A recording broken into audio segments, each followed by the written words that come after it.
अध्याय 11 का श्लोक 49 माँ ते व्यथा माँ च विमुभावा दृष्ट्वा रूपम घोरम ईदृक् मम इदम व्यपेत भी प्रीतमना पुनः त्वम तत् एव मे रूपम इदम प्रपश्य।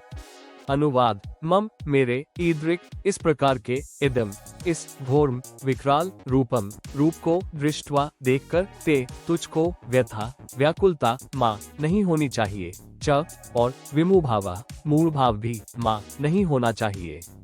त्वम तू व्यपेत भी भयरहित और प्रीतमना प्रीतियुक्त मन वाला होकर तत् एव उसी में मेरे इदम इस रूपम रूप को पुनः फिर प्रपश्य देख। हिंदी मेरे इस प्रकार के इस विकराल रूप को देखकर तुझको व्याकुलता नहीं होनी चाहिए और मूल भाव भी नहीं होना चाहिए। तू भयरहित और प्रीतियुक्त मन वाला होकर उसी मेरे इस रूप को फिर देख। अध्याय 11 का श्लोक 50 संजय इति अर्जुनम वासुदेव तथा उक्त्वा स्वकम रूपम दर्शयामास भूयः आश्वास्यामास च भीतम एनम भूत्वा पुनः सौम्यपो महात्मा। अनुवाद वासुदेव भगवान ने अर्जुन के प्रति इति इस प्रकार उक्त्वा कहकर भूयः फिर तथा वैसे ही स्वकम अपने रूपम चतुर्भुज रूप को दर्शयामास दिखलाया च और पुनः फिर महात्मा कृष्ण सौम्य मूर्ति भूतवा होकर एनम इस भीतम भयभीत अर्जुन को आश्वास्यामास धीरज दिया। हिंदी वासुदेव भगवान ने अर्जुन के प्रति इस प्रकार कहकर फिर वैसे ही अपने चतुर्भुज रूप को दिखलाया और फिर महात्मा कृष्ण सौम्य मूर्ति होकर इस भयभीत अर्जुन को धीरज दिया। अध्याय 11 का श्लोक 51 अर्जुन उवाच दृष्ट्वा इदम मानुषम रूपम तव सौम्यम जनार्दन इदानीम अस्मि संवृत्तः सचेता प्रकृतिम गतः।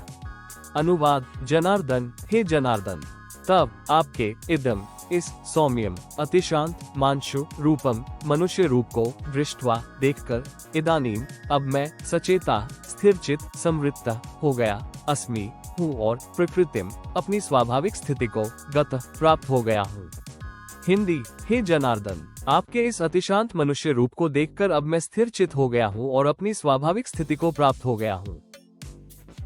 अध्याय 11 का श्लोक 52 श्री भगवान उवाच सुदूरदर्शम इदम रूपम दृष्टवान असि यत् मम देवा अपि अस्य रूपस्य नित्यम दर्शनकांक्षिणः।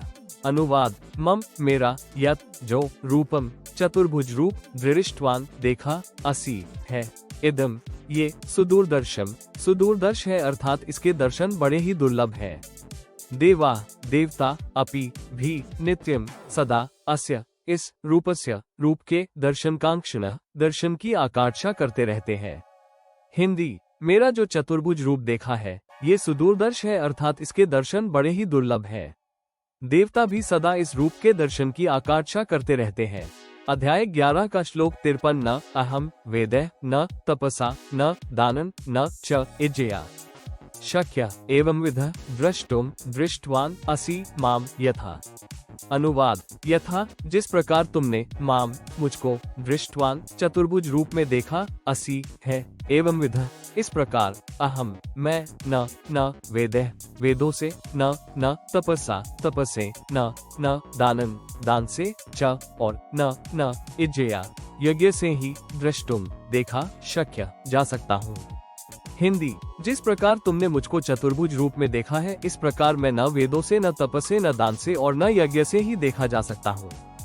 अध्याय 11 का श्लोक 54 भक्त्या तू अनन्यया शक्य अहम एवं विधः अर्जुन ज्ञातुम द्रष्टुम च तत्वं प्रवेष्टुम च परन्तप। अनुवाद तू परंतु परंतप हे परंतप अर्जुन अनन्यया भक्त्या अनन्य भक्ति के द्वारा एवं विधः इस प्रकार चतुर्भुज रूप में अहम मैं दृष्टुम प्रत्यक्ष देखने के लिए च और तत्वेन तत्व से ज्ञातुम जानने के लिए च तथा प्रवेष्टुम मेरे काल जाल में भली भांति प्रवेश करने के लिए शक्य हूँ अर्थात शुल्भ हूँ।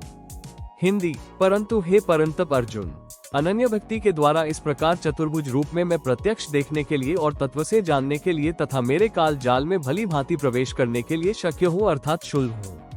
अध्याय 11 का श्लोक 55 मत्कर मकरत मत्पमः मद्भक्तः संगवजितः निर्वैरः सर्वभूतेषु यः सः माम एति पांडव।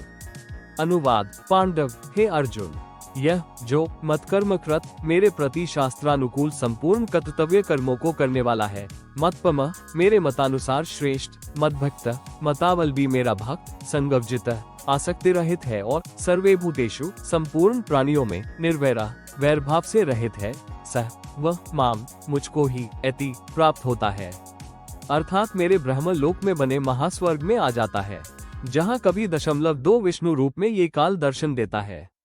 ब्रह्म काल को वास्तविक रूप में प्राप्त नहीं किया जा सकता। हिंदी, हे अर्जुन, जो मेरे प्रति शास्त्रानुकूल संपूर्ण कर्तव्य कर्मों को करने वाला है, मेरे मतानुसार श्रेष्ठ, मतावलंबी मेरा भक्त, आसक्ति रहित है और संपूर्ण प्राणियों में वैरभाव से रहित है, वो मुझको ही प्राप्त होता है, अर्थात मेरे ब्रह्म लोक में बने महास्वर्ग में आ जाता है, जहाँ कभी -2 विष्णु रूप में ये काल दर्शन देता है। ब्रह्म काल को वास्तविक रूप में प्राप्त नहीं किया जा सकता।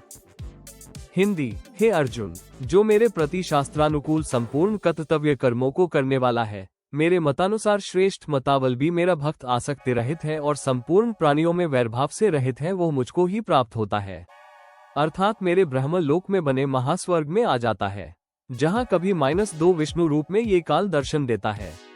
ब्रह्म काल को वास्तविक रूप में प्राप्त नहीं किया जा सकता। मतानुसार अर्थात वेदों में वर्णित साधना के अनुसार ब्रह्म साधना का मत विचार वेदों में वर्णन है, या अब गीता जी में जो साधक साधना करता है वो उत्तम साधक कहलाता है, क्योंकि अन्य साधना जो शास्त्रानुकूल नहीं है उसको करने वाले पापी तथा राक्षस स्वभाव के कहे हैं।